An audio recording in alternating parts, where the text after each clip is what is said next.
I wanted to try this ice cream. Then I'll tell y'all about what's going on. So, I think I did tell y'all I'm doing the 75 hard. I'll list what the things are for the 75 hard. And so my diet anyway is I'm not eating dairy. And with that being said, we're trying the cashew and coconut ice cream. This is Amir, you can't be yelling like that, son. You gotta relax. So I got the salted caramel cluster. Okay, if you want to talk, that's cool. Yeah, you can talk. You want some ice cream? I do not like cashews and stuff in my ice cream, but we're gonna try it. Cause this is what wife picked out for me, so we're gonna make it work.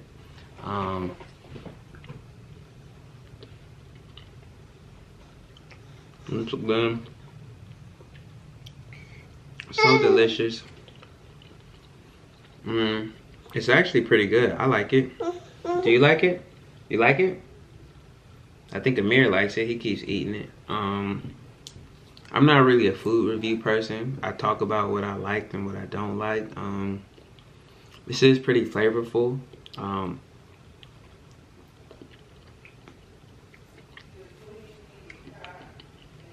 It's not too sweet, you know what I'm saying? It's not dairy, so that's really cool. Yeah, I think it's pretty good. I rock with it. So yeah, man, what else? I went to the gym this morning, got my workout in, you know what I'm saying? Did some walking, got that in. Let me tell y'all, man. So, I went to get some food. I went to Dunkin'. Because I'm a Dunkin' Rewards member. If you're not a Dunkin' Rewards member, then you're missing out. And no, this is not an advertisement. Also, this is not an advertisement either. Show Delicious didn't pay me. But yeah, I went to Dunkin', man. And there was this guy, an older guy. I think he was schizophrenic, or he had some type of mental illness or whatnot. And he was just cursing me out, man. Like being, you know, and I asked him, like, yo, brother, you want something to eat or something, man? Like, why are you so upset? You know, he was upset. There was nothing I could do, and it's just, you know, we have a very bad mental illness situation going on, and, you know, I don't know. I wish there was more that I could do, and I'm definitely gonna try, because it's really bad out here, y'all. But went to the gym. Met some of my frat brothers today, which was cool. You know, I've been socializing and networking with other noobs that I've seen in the city. You know, just seeing what's going on a professional level, of course. And that's really about it. I did my OSHA training, studying that to get my 30 hours in for my OSHA 30. And that's about it, y'all. I'm sorry. This ice cream is actually pretty good. And I gotta share with Amir. But anyways, my camera's about to die. I wanted to give y'all an update on what's been going on today. Nothing really worth recording, but I definitely want to holler at y'all. Amir, you want to say hey? Hey. Say hey. So yeah, we'll check in tomorrow, man. Make sure y'all watching the shorts, man, because the shorts I provide real-time updates, man, about what's going on. So yeah, check that out, y'all. But I'm gonna holler at y'all in a little bit. So we went to the dentist. Amir's first dentist appointment. Everything went well. I'm gonna drop it right here. You can see me and Amir doing what we had to do. Holding him in his place, but he did his thing, man. Shout out to baby boy. He is back there relaxing. Tommy is actually getting her stuff done today. That's who we're waiting on. And then my appointment is for Monday because I was the late guy. So I gotta come back Monday to get my teeth cleaned and all that stuff. I already know I got some cavities in the back. All those years when your boy did not have insurance, I was not able to, you know what I'm saying, get my regular cleanings and whatnot. So, man, make sure you get some health insurance. It's a lifesaver, man. Shout out to the wife, because, you know, when I started with my last company, they did not have health insurance. And I gave up a company that paid for all of my health insurance. So we went from that to no health insurance. So we all got on my wife's plan. And so now we have health insurance, which you know, with this transition time of, you know, where we are right now, it's super dope to still have insurance. So shout out to foresight and planning ahead. Well, no, I think we're gonna hang out. We may get some breakfast. We may go to the mall.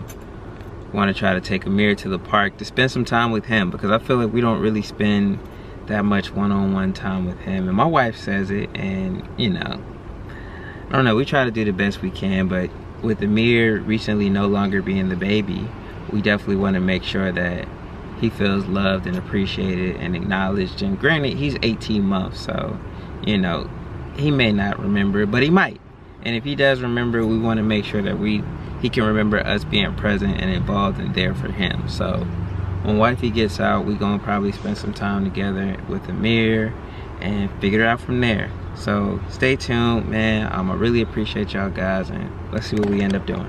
Cause I just heard some real bad news. I said when I started vlogging, I'm gonna share the good, the bad, and the ugly. You know, getting laid off or fired or whatever the case may be, that's no problem, because you know, it's life, it happens. And you know, also a part of life is death. And I just found out that my grandmother passed, and you know, it's tough, man. You know, it's like, I'm not gonna be sitting up here crying on camera and whatnot, but you know, that's definitely something where I feel like, man, do I really want to put that on a video? Like, or, you know, is that something I should keep on the chest? But, you know, I feel like this is something that I should share, and it is something that I want to talk about, because, you know, I've been telling you guys, if you've been here for a while, about my grandmother being sick for a while now. I've done a couple episodes about grief and, you know, preparing, and now the day is here, you know, and it was a complete shock. You know, I woke up this morning just thinking it's business as usual. We're gonna do what we need to do. You have your schedules and your plans in head, and then life intervenes. And you know, I think right now the best thing that I could say is that, you know, my time of unemployment happened at the right time, because I can be there and I can be involved and I can help out as needed, because I don't have nothing but time, you know. So I think that it worked out the way that it was supposed to. I probably would have wanted to be there, but then again, I don't want that to be my last memory of my grandmother, like, you know. So I don't know, guys. I did say that I was going to be honest and I was going to share things with you all. And, you know, I feel like there's a fine line of where, you know, it's like oversharing, and you know, I don't know, man. I'm still figuring out this creative thing and this creator thing. But, you know, I do feel like this should live, and this is something that I should share with you guys, because I consider you guys family, man. A lot of y'all, we talk in the comments very often, you know. People like Edwin, Bacon, I ain't seen him in a while, but that's another one.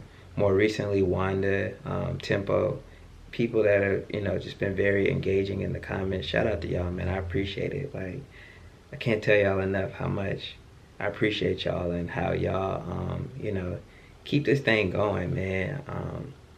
I look forward to talking to y'all in the comments and things like that. So I really appreciate y'all, you know. And there's a lot of people. I don't want anyone to feel like if I didn't mention your name, you know, I don't care about you, or I don't value our conversations, or, you know, Mud Talk, Coach T, man, Superfly Kicks, everybody. It's just so many people that are consistent, and they show a lot of love to the channel. And I appreciate all of y'all, man. Like, I really do. If I don't mention your name, it's not that I don't. Man, look, y'all, I just lost my grandma a couple minutes ago. You know, so I'm still processing everything. I apologize. Bear with me, man. So what we're about to do right now is we're going to go ahead on and pack up. We're going to take our lady back home so she can do what she needs to do. She's not going to work tomorrow, obviously, because we're going to be in the country. And, you know, I'm just going to be around helping out how I can, you know. Whatever that looks like, I don't know. I'm not sure, but we're going to figure it out, and it's going to be all right. And I'm taking y'all with me, man. So we're going through this process, man. Whew. Whew, whew, whew.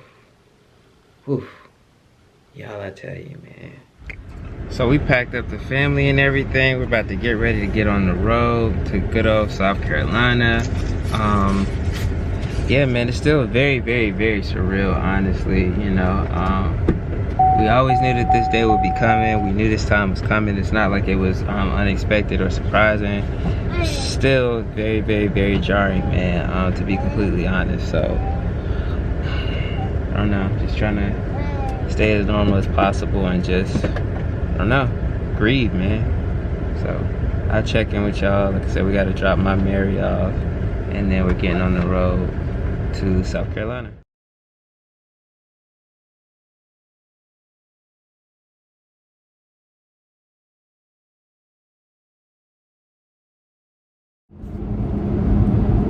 What's up, y'all? Checking in. I know y'all peeped the view. It's a little different. Driving my mom's whip today. One of them about to go pick up Coy. I got to deliver the news to him.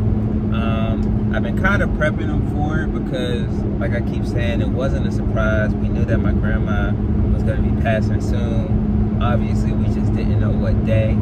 So, you know, I've been just talking to Coy, seeing if he remembered her when she had good memory, and he did. So, you know, I don't really know how he's going to take it.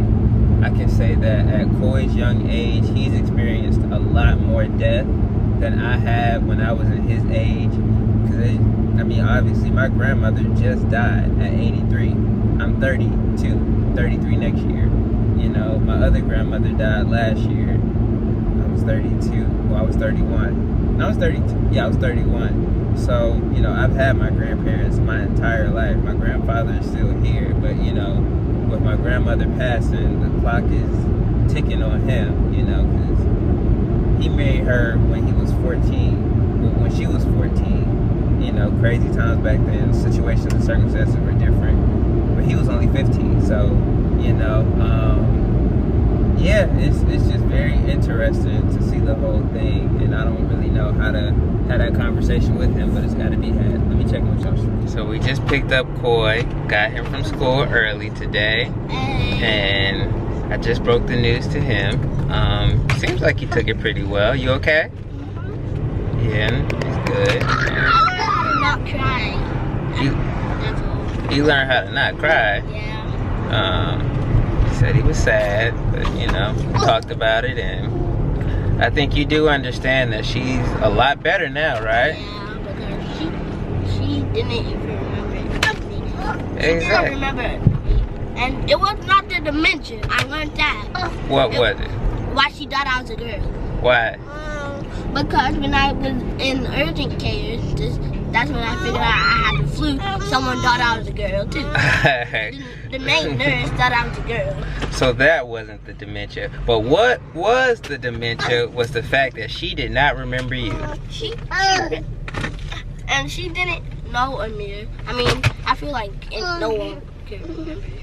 Yeah, she didn't even remember. She barely remembered me, and she raised me for the most part, you know. So every summer I will go to my grandparents' house, spend time with them for the whole summer. And you know, when she passed, she didn't even remember me. The last time we saw her, you know, it wasn't really a good sight. And I think I recorded that, you know, but yeah. I don't think you did. Not when we were actually there, but when we left and everything, you know. But yeah, just got Coy on the way back to Grandma Donna's house, and you know, to see everybody and whatnot. We did do the funeral arrangements and everything this morning, which was surreal, but you know, we getting there. So I'm gonna check in with y'all in a second. Him and Amir are playing football in the car. We'll catch in the car. Why? Basically not catch. I'm just trying to keep him from crying. Yeah, man, it's just a lot going on, and because when I first got into real estate, I did a lot of probate transactions. And for those of you who don't know, probate is when somebody passes and there's not a will that says this is how things go. It goes into probate court, and the probate court determines how the I forgot the word, but how the inheritance is split up among the survivors. And with that being said, you know, I've kind of grown numb to the process of probate and just making sure that things flow the way that they're supposed to and handle business.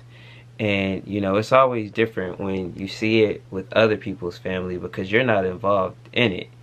But, you know, just the issues of inheritance and how things happen, or, you know, who does what, and just everything, you know, it's crazy when it's your own family and you're emotionally invested in it.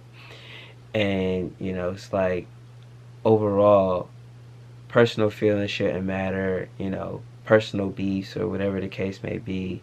None of that stuff should matter, and the primary focus should be on doing what's right for, you know, that person's name and that person's honor, and, you know, handling it that way.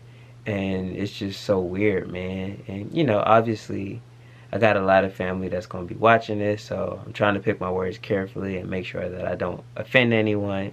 But, you know, just obviously by talking about it whatsoever, someone's not going to be happy. But at the same time, you know, it's what I do. I got to keep it 100 with y'all. I got to prepare y'all and let y'all know what's coming, because a lot of people that watch the channel, based on the demographics and whatnot, you know, y'all going to be going through a lot of these as well. So for me, what's been working best, man, is just transparency, you know. Having communication and conversation with everybody present, because usually there's a lot of behind the scenes things that happen, and, you know, just people say one thing. What's it, the telephone test, where one person says one thing and by the time it gets to the end of the line it's something totally different. So, you know, it's just having everybody present and being accountable to everybody at the same time, verifying, and just always making sure that there's somebody else there when you say something. That way somebody else can vouch. If possible, make sure that everybody's there. That way nobody can misinterpret anything. There can be no he said or she said this. Everybody knows what was said right then and there, and there's no room for mistakes or error or confusion or anything like that. And, you know, I'm gonna go there and I'm probably gonna get in trouble or make somebody mad, but it is what it is. You know, we have a problem with putting our feelings before handling business and doing what's right. You know, we want to feud, and we want to, and I'm so detached from it because for the longest time I've been around people that I didn't like, and people that I didn't get along with, and people that I disagreed with. But at the end of the day, we still got to handle the business, so let's figure it out.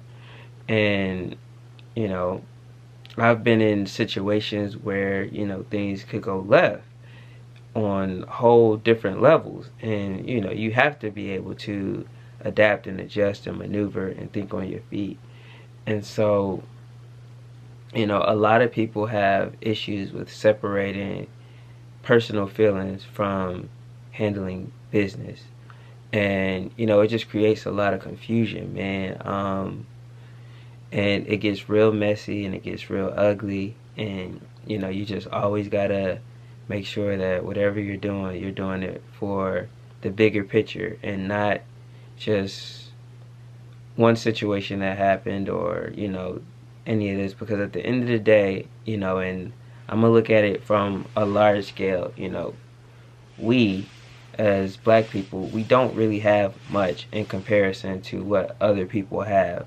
You know, we don't have infrastructures, we don't have a lot of systems built up, and we don't have a lot.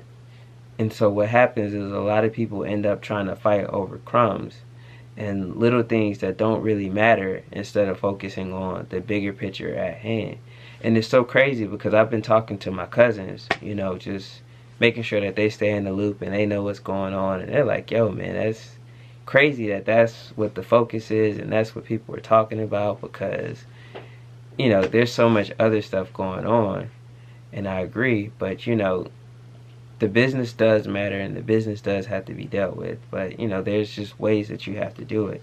You know, if I don't like you, it doesn't matter how I feel about you, because we still got to do right by the person that cares about all of us, the reason that we're here and why we're doing this. So it's heavy, man, you know, trying to trying to keep the peace and trying to keep things moving, and you know, just trying to make sure that we do right and we handle things. Hey, Coy, we handle things properly. Okay, where's your jacket, by the way?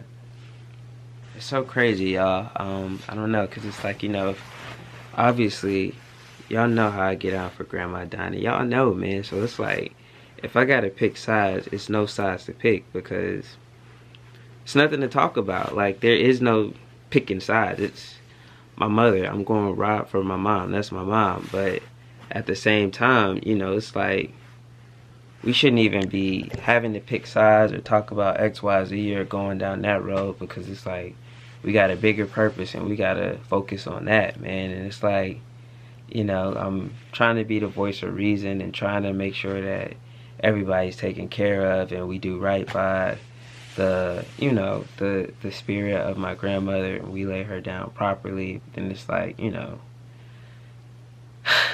it's heavy, y'all, man. Like, it's definitely a heavy burden to bear. And you know, my particular predicament and my situation, man, I wouldn't wish that on anybody. But I know that my situation in particular isn't unique, or it's nothing out of the ordinary. You know, every family goes through things like that. And, you know, my biggest thing is just to try to make sure that whatever happens, everybody's safe, my mom is good, and, you know, we just do the right thing by, you know, everybody, man, because we're way stronger together as family than we are apart. But if we have to be apart, then we need to be apart all the way. And that's just what it is. Like, you know, but I don't know, man. It's just crazy. It's a lot to deal with. And, you know, my stress and my anxiety has picked all the way back up. And it's been so peaceful. But now it's like, so, yeah, guys. I'm going to definitely keep y'all posted. Check in with y'all. All right. What's up, y'all? This is probably one of the most jumbled up, chaotic videos that I have recorded in a long time.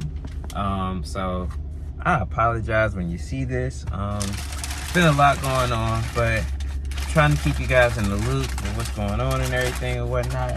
But on a far, far, far lighter note, your boy was able to grab himself a elephant ear, which doesn't interfere with my 75 hard, and I'm gonna share with the family and everything, but I wanted to get my bites in first and show y'all. So your boy got a good elephant ear. I'm gonna holler at y'all. Just wanted to let y'all know. Little moment of joy.